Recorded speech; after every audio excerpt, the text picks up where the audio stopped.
Hi, welcome to another Spectrum Geeks video. In this video I'm going to be talking to you about my short test drive of the Polestar 2.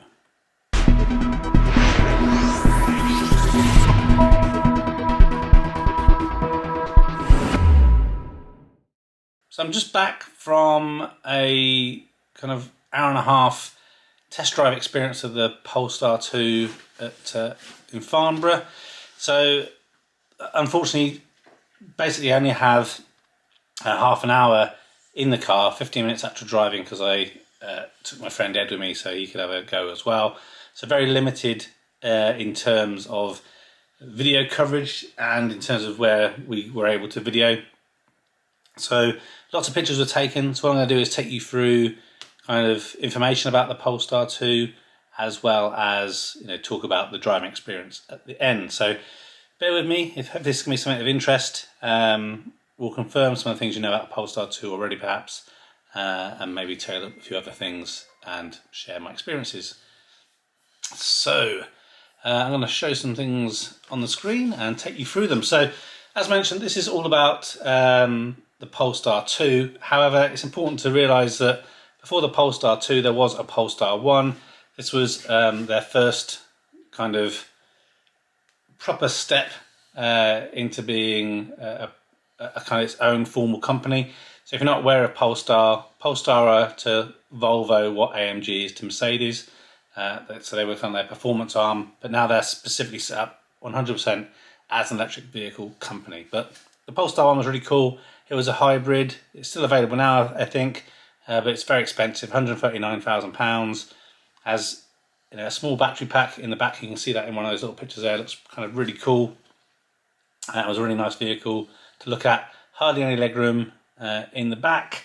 And in terms of performance, it's pretty good. 4.2 seconds, but it just shows how heavy it must be with the engine in there, because that's not a super great performance. The Polestar 2 is only a little bit slower than that. But I thought I'd share that with you because I think it's important to know where the company's starting from in its EV world.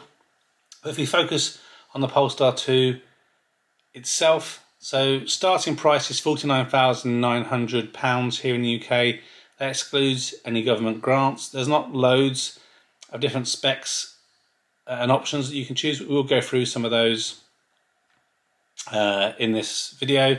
In terms of the battery formation, you can see in the diagram there, it's in a T formation. So I'm pretty sure the Polestar 2 uses the Volvo XC40 chassis, so it's not a ground-up EV in that terms. So you do have like the centre kind of column in the back, but front and rear electric motors. So combined 300. Excuse me, can't get my words out. 300 kilowatts combined motors there, delivering 408 horsepower. The WLTP range is saying about 292. Most of the tests I've seen real world is about 270 miles in the summer, which is pretty good. You can see there in terms of the length, it's got 27 battery modules which make up 78 kilowatt hours of battery. It has an 11 kilowatt onboard charge, which is pretty good. So most people are going to charge at home at 7 kilowatts, but if you have three phase then you could charge at 11 kilowatts. It's pretty good. And 0 to 60 in 4.7 seconds. So again, no slouch, and has a max speed of 127 miles per hour, which is restricted by Polestar. I think Volvo cars are restricted to 112 or something. So I'm not sure if that will change or not in the future. Polestar, obviously, with being owned by Geely, who own Volvo, I think they're going to be very safety focused. So not so much focused on trying to deliver something that's got an amazing top speed. If we look at some of the other information that isn't on here, all of the cars come with some different packages. One of them they call Pilot, so that's kind of their adaptive self-driving type feature. So Pilot Assist, adaptive cruise control, blind spot information system with steer assist, cross-traffic alert with brake support, rear collision warnings and mitigation, collision avoidance and mitigation by braking and steering, runoff mitigation, forward collision warning, lane keeping aid, road sign information, speed limiters, driver alert control, post-impact braking, 360 camera, which is not too bad. We'll show that on the screen in a bit. Front and rear parking assists, and home link, so you can open up your gates or your garage or whatever it is that you may have. Then there are another couple of features that is kind of, again, as standard, what they call the Plus package. That gives you a few things. So a panorama glass roof with projected Polestar symbol, which is very difficult to photograph, but we'll try and show you that in a little bit as well. Pixel headlights with welcome lights, LED front fog lights with cornering function, headlight high pressure cleaning, heated wiper blades and steering wheel, heated front and rear seats, power operated 4-way lumbar support, seat cushion extensions, rear storage net, front seat backrests, interior high level illumination, has a Harman Kardon premium sound system, some additional USB connectors, and an adaptive inductive charging for your smartphone. I think it supports 15 watts, and has rear floor lid in lid with bag holder, which I'm going to show you some of those things as we go through the rest of the presentation. So it's pretty good. If you look at the colour options that are available and take you through those. So this first one, the white one, is what they call snow. I think it looks actually pretty good in snow. This one here that you can see, this is a standard spec that has the extra optional 20-inch wheels, which is different to the performance pack, which we'll come to in a moment. Next colour is magnesium. It looks very similar to white, but it is a very light silvery colour. Again, this one is a standard Polestar 2, but with the additional 20-inch wheels on there. The main way you can tell that it's not the performance edition is due to the brake calipers. They're silver on these ones. Next is Thunder. Here you can see this is one with a performance pack. I'm going to go into this in a little bit, but you can see the large gold Brembo discs and little gold valve caps there, and these bigger 20-inch wheels. You can't spec those outside of the performance pack, but the Thunder colour looks pretty good. Quite like that colour. Moon, this is the one that I drove. So it's like a champagne-y kind of colour. Quite elegant and sophisticated, I would say, in terms of colour-wise, but it looks pretty good. Midnight, I think this is the colour I would go for. Again, this one, standard model, as you can tell from the wheels. It's got the upgraded 20-inch wheels, but I think this colour looks really nice. And then finally, Void. I think the car does look good in black, but in some ways I think it loses some of the lines of the Polestar 2. So personally, I wouldn't go for black. And also, I've had lots of black cars, and they show the stone strips and swirl marks and stuff pretty badly, don't they? Okay, storage. So in terms of storage, the boot area is 405 litres of boot storage. You can see here in the pictures, the seats are 60-40 folding. You can see the gaps there, as well as a front ski hatch, or put your French stick in there, whatever makes most sense. Top right there, you can see there's a little bit that folds up the top, which enables you to hang, take away bags or whatever you may want to do. In the far two right-hand pictures, you can see this bottom piece does lift up, so there's additional storage underneath the main part of the boot, and this little plastic flap-up thing, which is very fragile, to help hold it up if you're trying to get to things in under there. There is also a 12-volt connector in the back of the boot there with a little kind of strap, and on the right-hand side, a little netted area to kind of keep things, kind of stop them flying around. In the front, so the frunk area is 35 litres. Main focus here is to keep your charging cables in. So you've got the Type 2 charging cables there, as well as your 3-pin plug charging cable for at home. Underneath there, if you kind of pick that area up, there is a warning triangle and a little kind of toolkit, tow bar, hitch, and not tow bar, towing eye, etc. So the boot's, I think, reasonable. Obviously, I'm coming from a Tesla Model S, so anything just seems quite small. But I thought I'd do some boot size comparisons so you can see kind of how things compare. So in terms of its segment, the boot is a little bit on the small side, I would say. Like compare it to like a Nissan Leaf 2nd Gen 435, Tesla Model S 425. But one of the things that's good about this, obviously, it's a hatch, so it's a much more usable boot. However, there is quite a good slope on that kind of hatch line, which I'm not sure, kind of, if you, like for myself personally, want to be able to put a dog crate in the back. I'm not quite sure how well that would fit. Also, I couldn't test that on the day, but that's some information about storage. Also put a couple of non-EVs down there that perhaps people might have already, that if you think about moving the transition to an EV, perhaps you've got an A3 or a Focus or an Astra or something, so you want to compare those. In terms of the interior, a big selling point for Polestar is vegan interiors. So you can see in here the interior we're looking at here is what they call charcoal wave tech with black ash decor and the performance pack. So the main thing you can see for performance pack here again is the gold seat belts. Everything else is the same. You've got a couple of cup holders in the front. One of them is underneath a little bit of an armrest. In the back, where you can fold down an armrest, there's 2 cup holders in there. You've also got some USB-C charging ports in the back of the car for the passengers as well. You can see there on the driver's door, there's buttons for memory seats and front and rear windows, and obviously wing mirror adjustment and whatnot. There's also heated seats in the back, and those nets in the back of the front seats, so your rear passengers put their magazines in and whatnot. The only thing I noticed a little bit about the interior, that again, just little things that would be nice. The centre console is quite large, and your knee can rub on it a little bit. In some ways, it's just high enough though that it stops it, I think, being uncomfortable. Another little thing that would be nice, I think, on the performance pack is if they had aluminium pedals for brake and accelerator, just to kind of finish it off a little bit more. But other than that, it felt really good.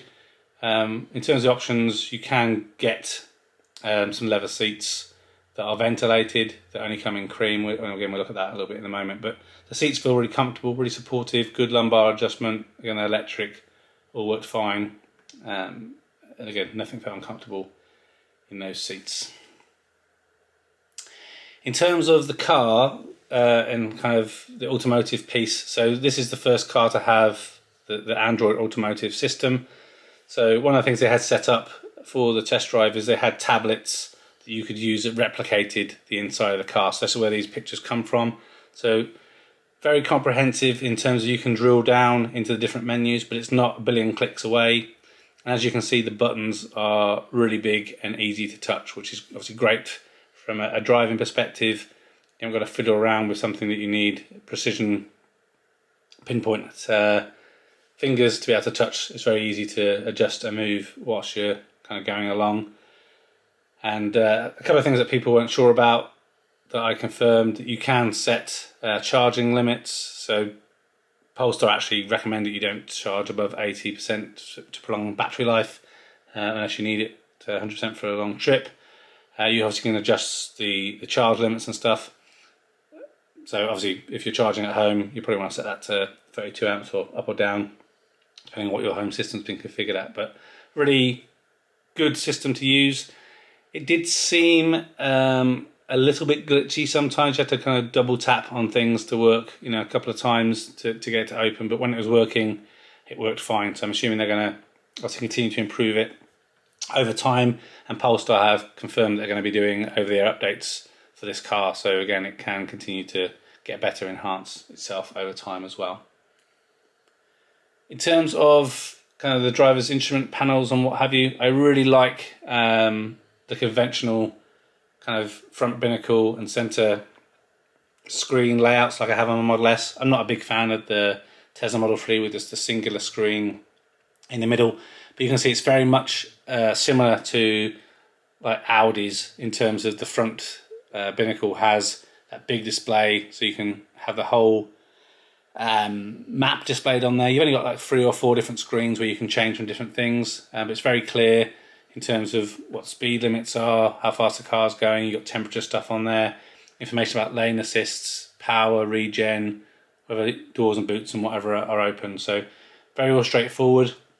The car only has one singular driving mode, which we will come on to in a moment, but you can turn on and off creep, and you can adjust the regenerative braking as well. So you can go from one pedal driving down to having it completely off altogether. So you've got 3 different modes there, which are pretty good.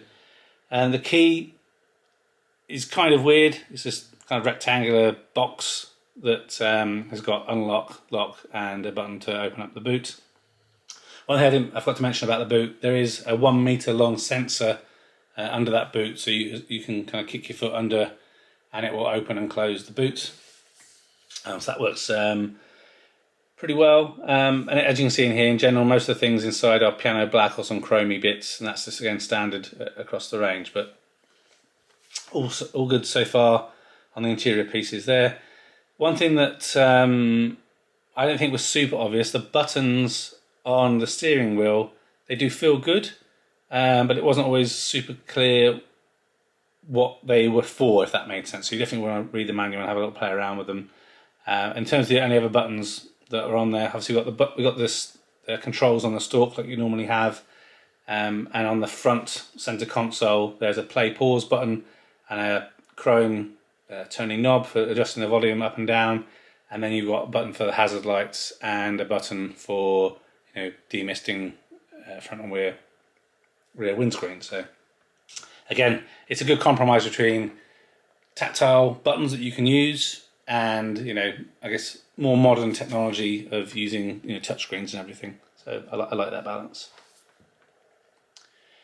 So in terms of the options that you have with the Polestar 2, as mentioned before, really you've got standard or you have the performance pack. The performance pack costs you £5,000 here in the UK. What you get for that is Olin Dual-Flow valve dampers. These are manual, so you can't adjust them dynamically in the car. You have to be at the car and crawl under the car to adjust them. I think there's 22 different levels of adjustment you can do there. But they did feel quite good when I was riding it. Again, I don't know what settings they were on. It was a bit harsh on very unstable roads, but the handling was really good, and on smoother tarmac it was fine. So I think with a bit more tweaking you could find your optimal performance. Brembo brakes on the front.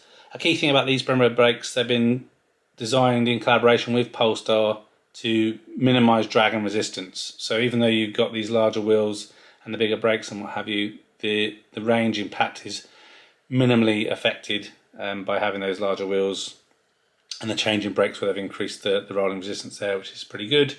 As mentioned previously, you've got those 20-inch Y-spoke black polished forged alloy wheels, so slightly lighter wheels, and again you can't buy those ones as an option unless you get the performance pack. Gold valve caps, which I'm sure someone's going to steal. I don't know how much they're going to cost to replace, but they did look pretty good. The gold seat belts, front and rear, which I really do like how they kind of pop out of the interior, and a high gloss black roof segment, which just helps the windows on roof kind of blend in better around the paintwork. In terms of other options, there's a £1,000 option for a semi-electric tow bar. I'm not someone who's interested in towing, but if I was to get this vehicle, I would get it for the fact it's only £1,000, because the way that it hides away when you're not in use is really good, so it doesn't look like you have a tow bar. And you could, again, if you want to tow a trailer, I think you're going to be fine. If you want to tow a caravan, you're going to need a 2-berth or a small 4-berth caravan to be able to tow there. Most of those pictures I showed you earlier had those £900 option 20-inch for V-spoke diamond cut alloys. So again, not the Y-spoke that you have to get the performance pack on. And then the only leather option, because like I said, all the rest of it is that vegan stuff. I'm not sure if this Napa leather is a vegan version or not, but it's £4,000. It's ventilated, so it'd be, I guess, potentially more comfortable, but only comes in that cream colour, and you can only have those seats with certain colours of exterior paint as well. So keep that in mind. You may not get the combo that you want. If you definitely want those seats, you're going to be limited somewhat to the exterior colour of car that you have. In terms of other observations during the test drive, so a few things to point out here. To the top left there, you can see there's the kind of Polestar logo that's projected up onto the roof line, which is pretty cool. I liked on the fact, the front lights have got that Thor's hammer kind of look, and it just says Polestar inside the lights, which is pretty good. In the middle there, quite common, you've got the SOS and connect buttons that quite a few cars have on the top instrument cluster with the map reading lights. But also in there is a little section you can click down. You can just kind of see where it just kind of small rectangular piece that sticks out a little bit. That's where the SIM card goes for the connectivity for the car. Also took a picture of the glove box. I think people are interested to see kind of glove box size. Not massive, but not small either. Charging Type 2 and CCS is more common now, and the charge light is pretty obvious in green there. It just lights up so you can see where you're putting the connector. In this picture below that, you can see the main binnacle lights up green around when it's charging as well, which is pretty cool. There are also these nice little lights in the rear of the car that kind of sit near the grab handles, which I thought were pretty nice. In terms of legroom in the back, you can see me sitting in the back of the car there. I'm 5'10", and the headroom wasn't too bad, and the legroom was pretty good as well. So I think it'd be quite comfortable on a longer journey. And then the other thing that's quite nice is the boardless side mirrors. You can see that in the bottom right hand picture there. The whole kind of mirror module moves as opposed to just a mirror inside a binnacle. So that looks pretty cool as well. So that wraps up my thoughts on the car itself. Now I'm going to talk to you about the actual driving experience and what I thought of the drive. Okay, so in terms of the drive, I felt the car inside was pretty quiet in terms of ambient noise. So the sound deadening was pretty good. The build quality was really good. So there's no kind of rattles or creaks. Shut lines and interior finish, I think, was really, really good. So I was really impressed with the build quality of the vehicle. As mentioned earlier, the car I drove had the performance pack, so stiffer suspension and the larger wheels. You did feel that a little bit on uneven surfaces, so you had some kind of rutted bits of road. You did feel that quite significantly, but not the end of the world. Definitely not a reason I wouldn't get the performance pack. I will say I wish they didn't call it performance pack, in terms of it implies, performance, where it's not. It's really purely cosmetics aside from the damper changes, really. The only thing that I didn't like about the car, I found a bit unnerving to start with, is when you put your foot on the accelerator, there's quite a large dead spot at the beginning. So you kind of have to keep putting your foot down a little bit more, a little bit more, a little bit more, a little bit more to get it to pull away, which is a little bit kind of odd. It felt like it was difficult to feather the power whilst pulling away. I think you get used to it. I remember when I first drove a Nissan Leaf, that was somewhat similar, but you could improve that slightly by changing the driver modes. Obviously the Polestar 2 has no driver modes, so you can't really tweak that. And modifying the regen buttons didn't make any difference to that either. The only thing I didn't try, which may have improved it, is I had creep off all of the time. So perhaps if you enabled creep, that would help with the pull away, and may mean that kind of little bit of dead space didn't feel as significant.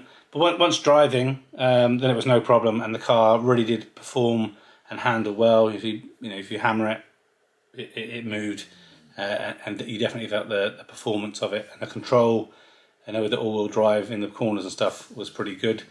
In terms of where everything was, it kind of driver's layout, I think very easy to use. Indicator stalks in the right place, and that sounds stupid, but sometimes they can be slightly too far forward or slightly misaligned. It doesn't work well with your hands, but not a problem in this car. Those large touch buttons on the centre touchscreen were really easy to use and fiddle with whilst you're driving, so no problems there. Sat nav worked really well. The OK Google stuff worked really well as well. So you could, using OK Google for navigation worked flawlessly without any problems. Yeah, good. I think there's good feel and feedback from the steering wheel. The front binnacle, was really good in terms of providing information about navigation, speed, reading the speed limits that we're in, everything. So again, I only had a 15-minute drive, so it's difficult to test and experience everything, but there were some sections where we could do some high-speed accelerations and some manoeuvres in a little bit of twisty roads, which was good, and the car did handle and feel really good. So only comparing it to my Model S, obviously this is a much smaller car, and it felt nicer that it was smaller. It did feel more agile, more planted, and better performing, even though on paper my Model S is slightly faster by 0.3 seconds or something, so not really too much to write home about. The inside did feel somewhat enclosed, even with the panoramic roof. I think it's because it starts back a little bit further. There's quite a lot going on above your head in terms of not being panoramic roof, which made it feel slightly a bit more enclosed, and that very large high center console also added to that kind of feeling that it wasn't uncomfortably close, but again didn't feel like an open space on the inside. And I think the footwells felt a little bit smaller as well, where your feet were for the pedals. But again, the drive itself was good, and I think this is a car that people definitely should consider. I think the main rivals to this car, I don't really think the Model 3 is a rival to this car, because I think if you're looking at this one, you're probably someone that wants a hatch. So it's going to be the Model Y that you're going to compare it to, which obviously isn't currently available here in the UK. I'm assuming it's going to be similarly priced, maybe a little bit cheaper than the Polestar 2. So again, if you're spending this kind of same money, again, if we do compare it very briefly, assuming Model Y costs will be similar to Model 3, the same money, you're going to get a performance Model 3, which is significantly faster than this car. Perhaps feels a bit more open on the inside, but I definitely feel the Polestar 2 feels like it's put together better, a better build quality, and again, I can't really talk to the safety and compare those things because I couldn't experience it on my test drives. But in conclusion, the Polestar 2 is definitely a car that I would consider. I am personally trying to decide if I would consider selling my Tesla Model S and getting a Polestar 2, and really the only current thing on my mind is how much it would cost me to change, and if I could get my dog crate in the boot. Obviously there's going to be a lot less space in the Polestar 2 compared to the Model S, but the Model S is a massively huge car on the UK roads. But that's it. So please feel free to make some comments below, give me some feedback. If you've bought a Polestar 2, let me know how you get on with it. I know as of, what date is it? Yeah, as of the 27th of August 2020, people in the UK have been starting to get deliveries, so I know they're out there. I'd welcome kind of your comments and feedback on how you get on with the car. Maybe you've got a dog crate, you put it in the back, you've got a picture you can share me and show that the boot shuts properly, and then maybe that would be the only thing that I need to check. But be interesting to see how Polestar handle servicing. So right now it seems to be it's going to be a balance of Tesla-esque, so you can only order a Polestar 2 online through the website. They are going to have a couple of in-person showrooms, but really only 2 or 3 in the UK. They just opened one in London. All servicing are going to be done at Volvo dealerships. So 94% of UK Volvo dealerships have signed up to be servicing Polestar 2s, and they're supposed to be doing like a door-to-door service where they would turn up and take your Polestar 2 away, get it serviced and bring it back to you. It's not clear if they're going to trailer it or they're going to rack up miles driving it there and back, or what. I don't know, but it'd be interesting to see how that starts off, because that's kind of what Tesla kind of started with, and it was a great experience to start with, and it kind of went downhill as they sold more and more cars. So we'll see. Be interesting to see what happens with Polestar longer term. But yeah, I think it's a great looking car. Performance is great, and definitely something worth considering if you're looking for an electric vehicle. Thanks for watching this video. A thumbs up would be really appreciated. If you're interested in other geek type videos, please consider subscribing to Spectrum Geeks. Why not also follow us on Facebook, Instagram and Twitter. And before you leave, why don't you check out one of these other videos that may be of interest. Thanks again for watching.